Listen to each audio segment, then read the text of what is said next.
I feel bad lying to that guy. Well, we got it on our first Patreon post, and the camera's facing him, and he just heard me. Yeah, but I had to lie to him. You don't tell people where you live, And he's just sounds. So do you, the homeowner? I said, no, our buddies we're just hanging out. He's not home right now. Oh, I didn't know. Well, he's gonna listen to this right now. I know. So I want to apologize to you, man. Yeah, sorry. I think it's Tristan. I'm just protecting my family. We're still whispering because he's two houses. Who's calling me? 2 houses Hold down. on.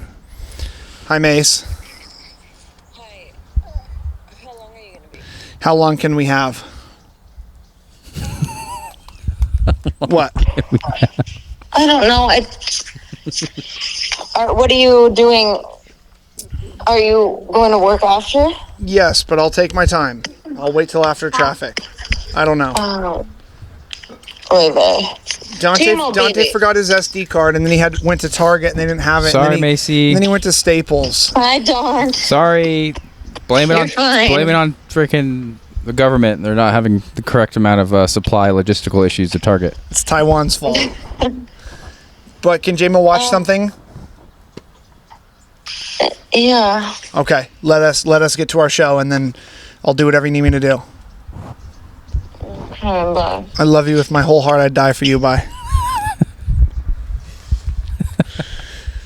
Okay, Don. Tell me about a time that you were young and you had your first feeling of moral conflict. That's what I want to get into today. You're kidding. Yes. Did this just come to your head right now? Yes. Doesn't matter the age? Doesn't matter the age. No, a preliminary feeling when maybe your consciousness and your moral compass was first beginning to hatch its shell. And you were, I had a lesson with Jameson. I taught him the other day at this park right here. He found a little toy, an innocuous toy, a little figurine, nothing, high value. And he just picked it up and said, cool, I found it. And I said, well, actually, and we had a lesson. And I said, another boy might have left this here, and this might be his favorite toy or his only toy. And maybe he's going to come back later and look for it. So wouldn't it be a good thing to leave it here for him in case? And I just saw the matrix forming in front of his eyes, ones and zeros. He had never stopped to process something like that before, and I kind of painted a picture for him, and I could tell, I felt a good sense of fatherly duty accomplished that day because I took that as a little opportunity, and I left it up to him as well. I said, what do you think we should do? And you could tell he didn't want to, and it was, I guess, but he did it, and then I let him know how good of a choice that was that he made. Yes. Beautiful story. So I want to know if you have any memories of this. Was there like a nematode in your yard that you were going to step on in your mud backyard because you and your brother just went out there and squashed critters, and one day you decided not to? Or let me think. I immediately went to high school, but I'm going to try to go younger, way younger than that. Well, you don't have to. No. Let me keep thinking. Maybe when the palm full of Xanax extended out to you in high school. Yes. The palm full of Xanax, and I did take it. And you did take the Xanax, so that was a fail. And I did take it. Oh my gosh. Oh, man, this is so hard. I wish I was. I told you I'm coming into this year. Yes. No, we don't prep here. Oh my gosh. Let me keep thinking. That's all right. We can move on. No. Well, the listeners, they're tuning off in mass. I know. I want to say switching to Mr. Beast right now. I want to say I had a very strong, as you know, since growing up. I don't know where this happened to me, but since I was a young kid, I always wanted to do the right thing. I don't know why that was. Actually, I do think why. I think I had, we had some family issues growing up as a little kid, and maybe I just from a young age thought if I do the right thing, it's going to fix things, help out, maybe being the oldest somehow. So I was very big at a young age growing up. I never got into the party scene, never got into smoking weed, cigarettes, drinking alcohol, drugs, sex. Just everything from a very young age. So I always go back now that I'm 36. I almost said 35. 36 years of age.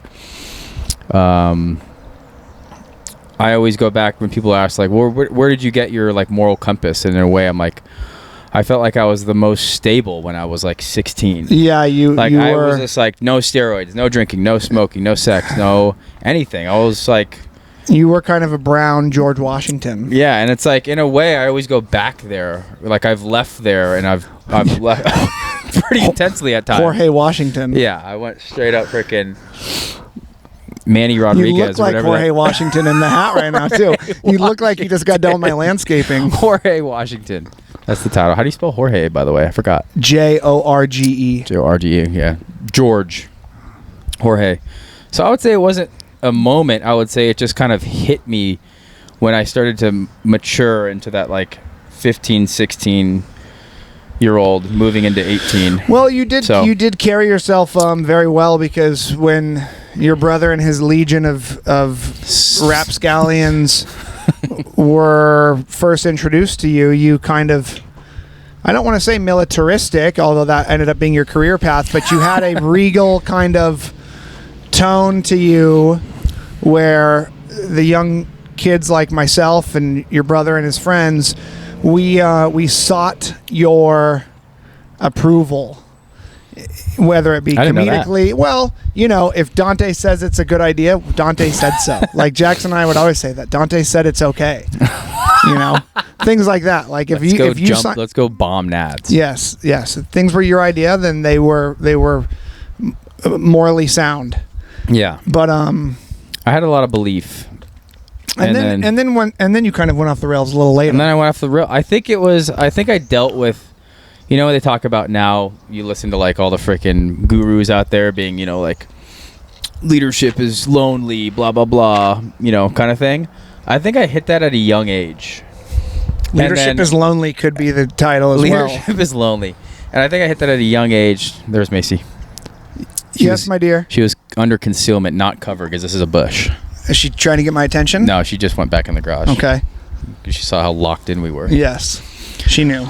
And in a way, I felt like it almost hindered maybe like my relationships, because I always felt like the outcast. I always felt like for instance, when we would like break wood and go spend the night at 10th, it's just like, I just wanted everyone to have a fun time and party. And you kind of just sat back and observed. I kind of sat back, freaking Gatsby vibes. But you were socially awkward as well. I also was very socially awkward, You didn't have a lot to... Afraid of women. Yes. Yes.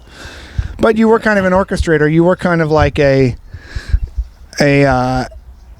reverse Epstein. You orchestrated fun and debauchery for everyone, but all in good light. And then you just kind of observed. Yes. So, and it was sort of your own sense of a blackmail campaign, because you could then use your findings to turn and make fun of people. And if you were to make fun of them, we felt that as if we had let you down, you know? Yeah. But it was probably that. And this does come, I do think about this often, very often, to where now maybe that was another reason maybe why I kind of like went full charge and sent it in my like late 20s, because it's like, I never had my crazy wacko experience, because I always felt this pressure to be the person. And you surrounded yourself with the goon squad that probably encouraged a lot of the mayhem. Yeah, well, I think everyone. The goons, any goon squad. Shout out the goon squad. Any goon squad of rebels. Hawk. Any goon squad of rebels. I was the leader of the goon squad for a while. Any goon squad could be all good guys, all doing the same thing, and no one saying that they're doing the wrong thing. Shout out Bill. Or should I not say names? No, I get Bill does not go out and party as much, but no, it's mostly just going out and the rock star lifestyle. You feel good about what you're doing, so it gives you the excuse to, I can now go do this because I've earned it. Because I'm a hero. I'm a maybe kind of like a cop or a fireman or something as well. Like, I mean, just if we painted your fence today and we finished at this time, we probably want to chug 1,500 beers. Yes, correct. Because we're like, we just did this awesome task. Yes. And you'll be rewarded some way. Painting which way or the the fence, a la Tom Sawyer, which you're Tomas Sawyer right now too in that hat. Tomas, and who are you? Are you freaking? Well, I'm not brown, so we can't do that. Are you? What's the singer that Seeger knows? It's a bar party. Shabuzi? Yeah, Shabuzi. You're Shabuzi in those glasses. Yes. It's a bar party. Is that one of his songs? Everyone get tipsy. It's a bar party. No, it's another. How does it go again?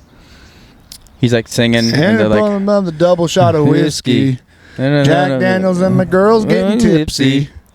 So it's not a bar party. It's a bar party. Maybe a bar party is another single. Yeah. For some reason, I really want to fall off this chair for comedic relief. My brother hung out with Shabuzi for a while. Took a lot of photos of him.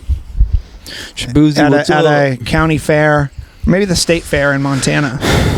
Interesting. Yeah. Said he was a good guy. I have a question for you. Yes, sir. Yes, sir. Yes, sir. What do you feel about male singers singing about sex? Male like singers. Maybe like 2008 to 2012 R&B, like, oh, I want to take her down and I want to treat her right in the pussy and the thing, and like get real like detailed with it. What do you think of that type of music genre, and do you think they're writing it and being like, oh, that was a good one? I don't enjoy it, I'd say. What do you think kind of person writes? Well, the Weeknd has plenty of songs that are extremely sexual and vulgar. And I think some lost women enjoy it. Some Correct. Women with no moral no, I don't want to say that. That's rude to say. You can like the Weeknd and be a saint of a woman. But I guess it depends on the artist and the emotion and the authenticity. But typically, I don't like hearing pussy. Yes. Coming out of even in rap songs, I'm like, bro, that's like. Just like the song, like, I'm gonna give it to you all night. Country or R&B. Yeah, there's a crossover. I don't like it. It's lame. I think that men that it's cringe sing those songs, or you don't know if they're writing it, but they're performing it. I think they might be actually gay, and nothing against gays. I think they're gay. Like, actually. Yeah, possibly.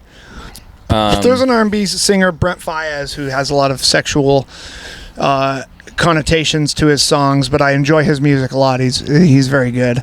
So I guess it would be case by case. Well, yeah, it's like you and me. It's like greeting. Imagine you and me, we greet each other, or like a couple, and like we're seriously, I'm just like, dude, these boobs, man, walking to the Target, all the boobs. It's like you start getting so overly on things. It's like, are you? It's disrespectful. It's not Christ-like. Against Christ for sure. I try to carry myself in sort of a costumes lending to this today, sort of a cowboy code where you treat women with respect. If you have close friends that are males, that is part of camaraderie.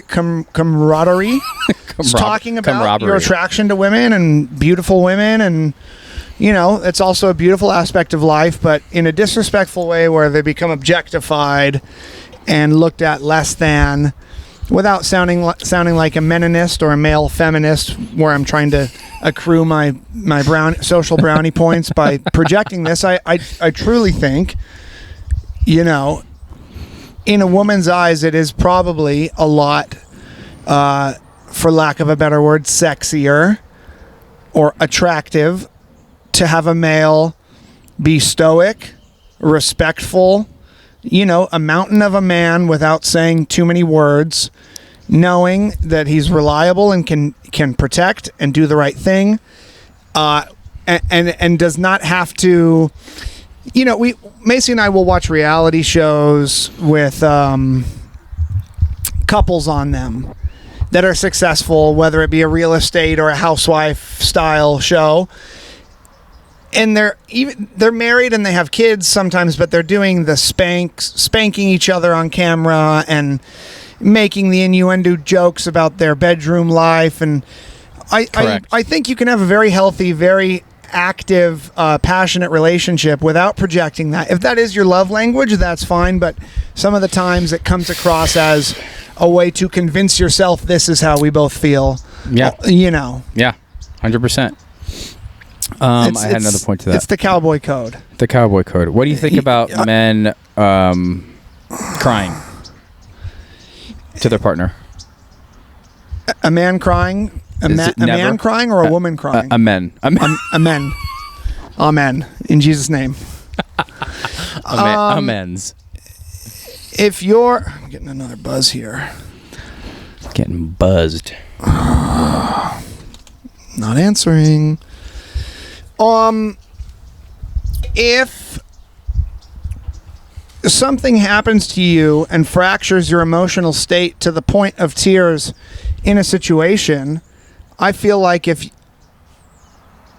naturally you need to cry, it's okay to cry. Definitely. I don't believe it shows any sort of weakness to your partner. However, if you've turned crying into some sort of tactic to end an argument or to win an argument or to pull on heartstrings to achieve a selfish goal, then it's being manipulative and it's not a good thing. But somebody dies in your family, or a friend, or a relationship with a friend ends, or a job is lost, or a dream is shattered, if you feel the need to cry, I think it's okay. I don't cry. I can't think of too many times that Macy's ever seen me cry. And that might be the social kind of weight of being a man, where you sort of calcified that part of your brain a long time ago because you were taught, or you grew to learn that it's unacceptable for you to do this anymore. You're not a child, you're a man. So I'm not sure, but I think it's okay to cry. Definitely. Okay. Look at this beautiful hummingbird. That might make me cry right now. It might make me cry. Looking for little worms. He doesn't Aren't we all the hummingbird looking for worms, huh? Yeah. Where's his companion? That makes me want to cry. Maybe he's looking for his companion and not worms. Where'd you go? Yeah. Wow. What do you think? Beautiful. I'm very, very similar to where if something is actually making you want to cry, I think for a lot of men, I think you usually have almost like a choice. I feel like a lot of men have choices. It's a choice. It's like, I can cry right now, but I'm not going to. Yeah. Yes. Yeah. Sure. And in a way, it's like if you have zero emotions, I think, in a relationship as a man, to where you don't feel the need to ever cry or ever have emotions, I think that's wrong. But I think at least having them and then choosing not to, to remain stoically moving forward, yes, I think correct. is also good. But yeah, it's a give and take. Yes, sir. Give me one moment here. Of course. I'm going to cry tonight.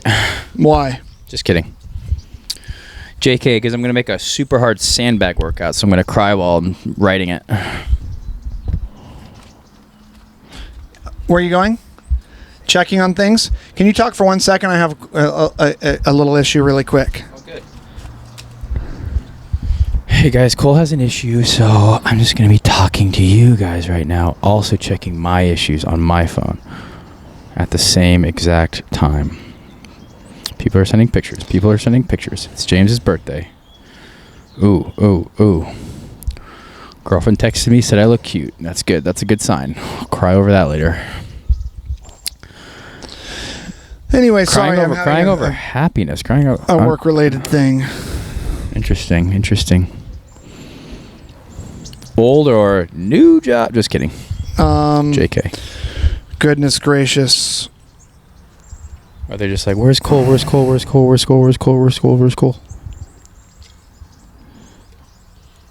Okay. This could also be the shortest pod on the face of the earth. How long have we been going? We covered a lot of... Sorry, everyone. This is very quick. Sorry to check my phone. That's obnoxious. This was very quick. What are we at, 30 right now?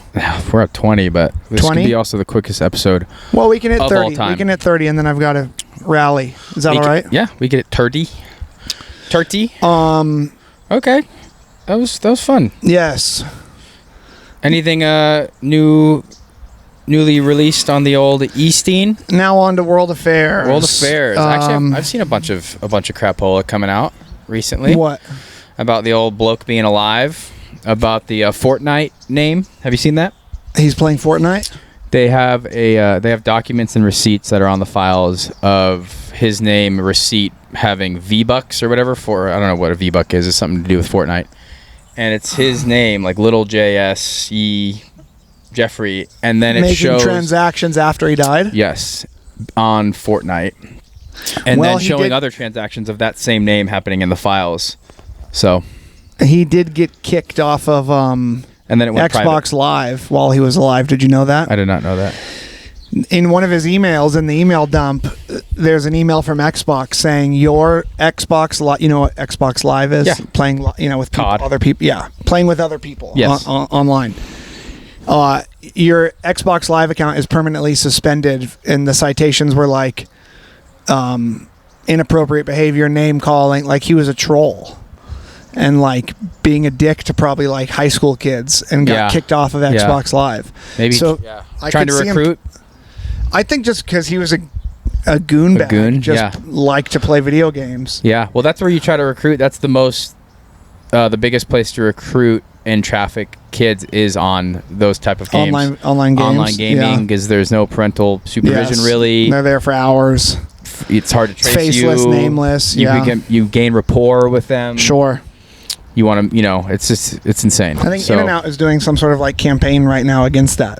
Really? The hamburger establishment. No way. They have some donation for like trafficking and trolling associated with online gaming or something like that. Yeah. But he is alive, dude. You know the 4chan thing? Yeah. Yeah. Do you know that story?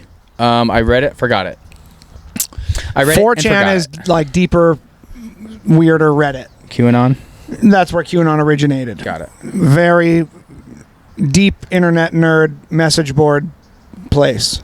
The dark web of message boards. Well, I think there's 8chan and 8kun and there's like deeper stuff, but 4chan is definitely deeper than Reddit. And some guy posted and said, I'm not going to post again after this. Please don't try and dox me. Yeah. But I work at the New York State Correctional Facility. Yeah. And I saw that. And he detailed this whole incident where this van, the night he died, this unmarked van was let through the gates with no security check. Another corrections officer noted like someone in military gear. Military garb. And blah, blah, blah. Like they scooted him out of there the night before and then faked the whole death. Yeah. You see those pictures of him in like Tel Aviv walking with a beard? Have you seen those? No. You think it is? It looks like him. Now, once again, I don't know if that's AI generated or if that's... Yeah, who knows? I think on the picture, some people were saying there was a circle showing that it was AI generated, but it was in such a way that it was real and someone created it, basically it's being like trying to make it look AI, but it's actually real. So I'm like, you know what I was thinking about? What I was thinking about is... But it looks like him. When so many major players in world affairs were involved with him and did heinous things at his parties and events and properties. Yeah. Saudi princes, royalty, hedge fund billionaires. How come he was still alive in the first place? How come one of these people didn't think, I effed up and this guy knows it and he actually set me up to F up like this and I'm just going to have an assassin go kill him? I think it was... Because it was... I'll let you know in a second. Well, and then I thought maybe it was mutually assured destruction where this person knew that if they organized a hit on this guy, Ghislaine, for instance, or whatever network behind him it already has would then release anything they had anyways. So Correct. You have to just keep him alive and be his friend. So he was kind of like untouchable? Yeah. So he was safe? I think it's a little more evil than that. I think that looking on how people communicated with him in emails. Yes. Like the guy for instance, the health guy, Peter Attia.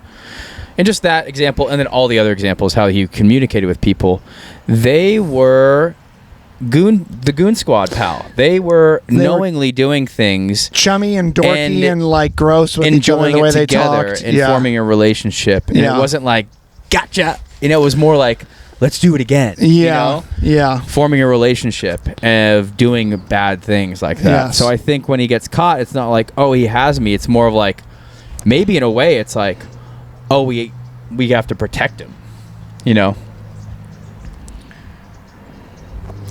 So that's what I think with that. And I think it was a bunch of people being like, oh no, we did this together. We have a relationship. We actually do these evil things together and have fun. I now need to not kill him, but almost in a way protect him. So yeah, I do believe faking his death to protect him is kind of like a possibility. Yeah, if I not, agree. you know, especially if the CIA or Mossad or any other organization was involved, it's just like, yeah, we're not going to kill him. We have to protect this guy. Yeah, you know, he knows. Yeah, he knows too much. He could be an asset. We owe him this. Freaking who knows, kind of thing. Maybe it could have been something to where JE, you know, he knew that if he gets captured, CIA, Mossad, everyone who was involved, billionaires, they know that he knows that they know that if I get captured ever, he was arrested. But if he does, I have everything ready to go now. So in a way, they're like, all right, we know that if he gets actually arrested, he's going to release everything. So we need to keep him safe because the only thing he knows that he can get killed for everything he knows. And they know that. So they also know that he can release everything if arrested. So that's a way for him of protection to, you better not kill me because the second I die, everything's going out. So they're like, if he was so powerful and so connected, how was he even allowed to get arrested in the first place? How did they even, like, what agency had the balls to put him in cuffs and put him in jail? You know, like, how did that even happen? This could come down to like maybe like the whole good versus maybe performative part of the script, or to good versus evil. There are good people, maybe there are and good they won in that moment. That caught him. You know, maybe good does win sometimes, and they do catch the bad guy. And I guess you're right. The bad people have ways to get out of it. Yeah. You know. Yeah. I do think there's dark and light fighting each other and trying to win. I think it would be crazy to say the script was for him to get caught and then fake his death and then go to war with Iran. Have you seen the conspiracy that's pretty hard to believe. Have you seen the conspiracy that the Island Boys are actually his twin sons? Yeah.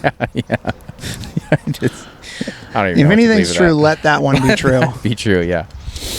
Or what else? Oh yeah, I saw something about him winning the lottery. He's won the lottery. He won like $8 million, and it got sent to him a certain bank account that was like his in Oklahoma. Like post-death. So it was a lottery. He was playing scratchers. Yeah, like someone like basically gifted him the lottery win of like 80 million. It was either like right before he died or right after. It was something weird like that, and went to his bank account. Oh man. You know, and I'm like, I don't even know. I didn't. Yeah, these could all also just be insane. St. Rogies. You see the Peter Thiel thing? What? Peter Thiel's way of like talking to old Rogies about. When Rogan asked him, hey, did you know him? When did you first meet him? Oh, he lied about it. And he was just like... Because then the emails proved that they were corresponding after the time frame he gave and stuff. Yeah. And just the way that... I think Rogan's kind of... He's been losing it. I still, love watching him, but the way he kind of like... He's like, oh, you're all crazy. He's like, I know these people. I know Elon. I know all these guys. They're good guys. They're normal guys. And when he talks about Peter... Is his name Peter Thiel? Yeah. Peter Thiel.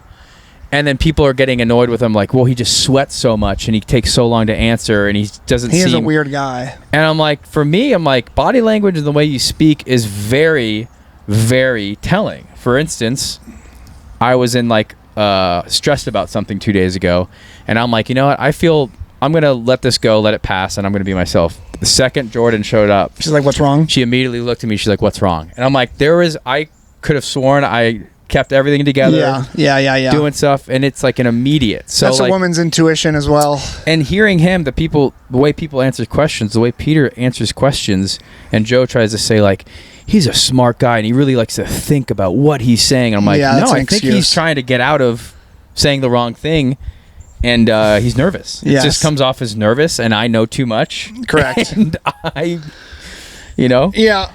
So anyway, To be continued? to be continued. Okay. Yeah, you got to go to work. Yes, sir. Any other final thoughts? No, thank you all. We have more to come. More to come. Mordecai. Peace out. Later. Thanks, cool. Of course. Of course. Amazon. Here they are.